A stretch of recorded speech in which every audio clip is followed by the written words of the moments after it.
देखिए, आज शिक्षा विभाग के साथ और डीएसटी विभाग के साथ प्रशासन ने संयुक्त रूप से टीमें बनाकर छापेमारी करी है और जितने भी जहाँ पे होलसेल वाले हैं या रिटेलर हैं उनके दुकानों की जांच करी है।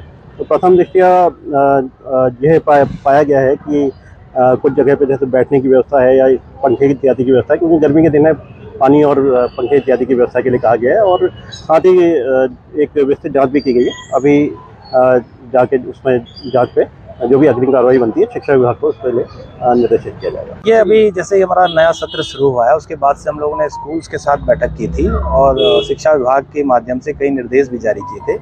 कुछ शिकायतें प्राप्त हुई थी, 2 ईमेल आईडी हमने जारी की हैं। उसी क्रम में कुछ बुक्स को लेकर, यूनिफॉर्म को लेकर शिकायतें मिल रही थी विभिन्न माध्यमों से। उसी क्रम में शहर में जितने भी बुक सेलर्स हैं उनकी जाँच की जा रही है। 3 टीमें आज बनाई गई हैं और उसमें प्रथम दृष्टया ये देखा जा रहा है कि जैसे इनके द्वारा बिल्स जो है वो कस्टमर को नहीं दिए जा रहे हैं, कस्टमर भी जो है वो बिल नहीं मांग रहा है। ये भी अपने आप में जागरूकता का एक प्रश्न है।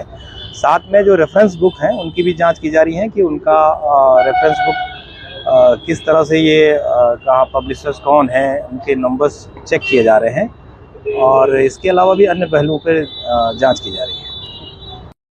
आज जैसे कि नगर मजिस्ट्रेट साहब ने बताया है, प्रशासन के साथ मिलकर के आज दुकानों का आकस्मिक निरीक्षण किया गया, जिसमें जो अभिभावकों से शिकायतें मिल रही थी रेफरेंस बुक की, उनके ISBN नंबर सहित जांच की गई है और पूर्व में ही निर्देश दे दिए गए हैं। इसके साथ साथ जो है 5 टीमें मेरे द्वारा गठित कर दी गई हैं जो रेगुलर स्कूल में जाकर भी किताबों की जाँच करेंगी और जो भी त्रुटियां जहां पे पाई जाएंगी तो नियमानुसार कार्रवाई भी प्रस्तावित की जाएगी। अब क्या कोई कमियां पाई गई हैं? जो शिकायतें मिल रही थी कुछ ऐसी कमियां हैं भी?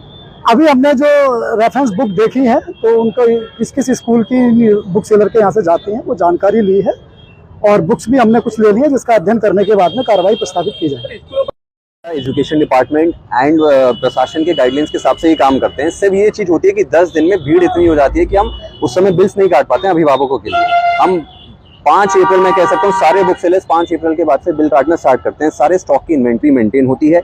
सिर्फ 10 दिन के ड्यूरेशन में क्या होता है कि हम बिल्स नहीं काट पाते क्योंकि भीड़ ज्यादा होती है।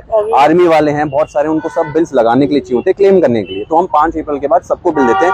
तब भी हम एक डे टू डे पर्ची देते हैं जिसमें बिल नंबर होता है। उसी बिल नंबर के आधार पर हम 5 अप्रैल के बाद से बिल काटना स्टार्ट करते हैं क्योंकि तब से भीड़ चढ़ जाती है। रही बात एक भी बुक सेलर को क्यों हम निर्धारित करते हैं, क्योंकि सर बुक सेलर्स पे भी ना एक लॉबी होती है। बड़ा बुक सेलर काफी टाइम से उसमें अपने आप को जमाया है। पब्लिशर्स पहले ही एडवांस पेमेंट करवाते हैं। जो भी बुक्स स्कूल वालों ने लगाई हैं, डायोसिस के स्कूल्स होते हैं, वो डायोसिस के जो ओनर्स हैं पब्लिशर्स, वो स्कूल के साथ सेटिंग करके कि सर हमारे को इतनी यही बुक लगनी है, वो हमारे पास लिस्ट आती है। अब वो बड़ा बुक सेलर क्या है कि उसके पास उतनी गैपिंग है कि वो उतना एडवांस पेमेंट कर पा रहा है। कोई भी पब्लिशर है, चाहे लखनऊ का हो, चाहे मेरठ का हो, चाहे बॉम्बे का हो, चाहे दिल्ली का हो, वो सब लोग बुक सेलर से पहले एडवांस पेमेंट मंगवाते हैं कि भाई अगर आपका 10 लाख रुपए का बिल बैठा है तो आप एटलीस्ट 70% 80% पहले हमें पेमेंट करिए, तभी हम बुक भेजेंगे। और उसके बाद अगर वो बुक बच भी गई, अगर हम रिटर्निंग नहीं करेंगे, वो हमारे पास पेमेंट भी वापस नहीं आएगा। वो कहेंगे हम अगले साल के लिए इसको रखेंगे, तो हमारा पैसा 1 साल तक के लिए ब्लॉक भी रहता है।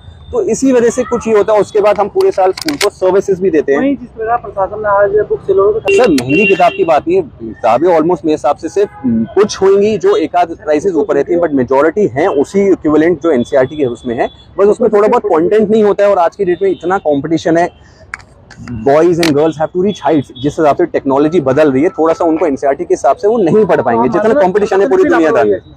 नहीं, मैं ऐसा नहीं कहूंगा कि प्रशासन की लापरवाही है, they are doing their duty at best, but the thing is कि सर ये सिर्फ 10 दिन की थोड़ी सी भीड़ भड़के में सारी चीजें अप एंड डाउन लगती हैं। सब अपना काम पूरी कैपेसिटी में कर रहे हैं, प्रशासन की कोई गलती नहीं है इसमें। किताबें लगाई जाती है ना, अब ये शिकायत आती है कि साहब बीइंग अ बुक सेलर हम लोग पर्सनली खुद देखते हैं कि हमारी कोई भी किताब 250 रुपए से ऊपर नहीं जाए। हमने भी इस बार सारा बुक्स को उसी हिसाब से प्रमोट करा कि कोई भी प्राइसिंग 250 रुपए से ऊपर नहीं जाए। अब 250 रुपए और एनसीईआरटी का क्या होता है 120 रुपए, 100 रुपए का फर्क आप सब भी पत्रकार हो, समझ सकते हो कि यार पेपर क्वालिटी होती है, उसमें उतना कंटेंट होता है। जिस हिसाब से आज के डेट में कंपटीशन है, बच्चे लोग कुछ तो पढ़ेंगे ना, तो मैक्स रहता है कि 250 रुपए से ऊपर। हमारा भी रहता है कि ऊपर नहीं जाए। पॉकेट फ्रेंडली होनी चाहिए किताबें, पेरेंट्स के लिए उतना बर्डन नहीं पड़ना चाहिए। रही बात यह है कि सर साल में सिर्फ एक बार खरीदनी है किताब, तो उतना प्रॉब्लमेटिक नहीं होना चाहिए। मेरा नाम शोभित अग्रवाल हुआ।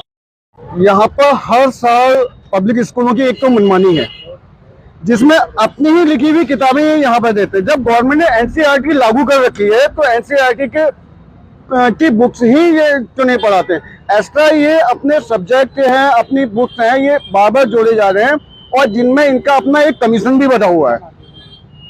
और जो गवर्नमेंट के जो गाइडलाइन है, गवर्नमेंट के गाइडलाइन को भी तो ये लोग फॉलो करें, क्योंकि इसका सारा दबाव जो है हमारे सभी अभिभावक लोगों पे है।